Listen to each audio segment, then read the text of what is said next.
ओम शिवाय नमः. ओम श्री शंकराय नमः. ओम श्री मणपेश्वराय नमः. आज आपण आलो आहोत मणपेश्वर गुंफेमध्ये.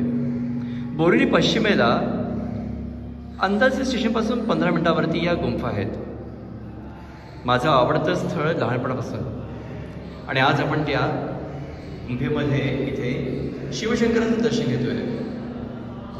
शंभू भोलेनाथाची महिमा आणि गुंफेमधले असलेले एक पावित्र्य याचा सुरेख संगम म्हणजेच मणपेश्वरचं हे देऊळ. शंकराची ही गुंफा, त्याच्या पिंडीच्या दर्शनाकरता लोक भाविक नेहमीच असतात. अर्थात त्या जागेचं महत्त्व असं आहे की पर्वतवजा छोट्याशा टेकडीमध्ये हे वसलेली गुंफा आहे. आणि गुंफा म्हटल्यानंतर प्राचीन काळाच्या पूर्ण सगळ्या खुणा इथे आहेत. श्रावणी सोमवार, शिवजयंती आणि इतर बरेच असे वार जिथे या शिवशंकराचा अभिषेक केला जातो, त्याची उपासना केली जाते. त्रिपुरी पौर्णिमेला तर इथे दीपोत्सव केला जातो त्याच्या प्रांगणामध्ये, जिथे या शंकराचा नंदी वसलेला आहे.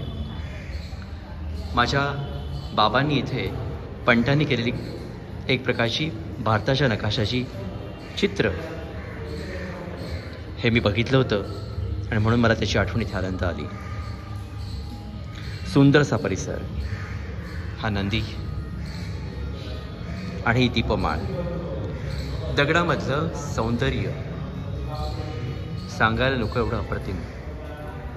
आणि अर्थात शिल्पकलेचं एक देखणं रूप आता बरंचसं स्वच्छता पूर्ण करून केलं आहे.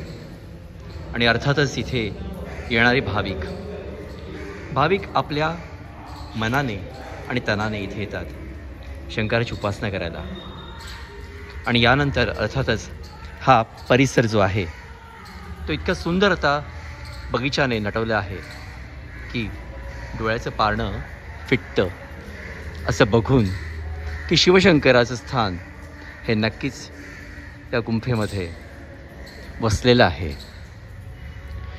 बोरिवलीकरांचा एक वेगळा असा दृष्टिकोन आहे सौंदर्याचा, पावित्र्याचा आणि भाविकतेचा, आणि तो तुम्हा सगळ्यांना इथे पूर्णपणे दिसेल. बघा तर हे बाजूचं सुंदर बगीचा काम. आत्तापर्यंत एवढी स्वच्छ अशी झालेली लेणी मी प्रथमच पाहिली होती.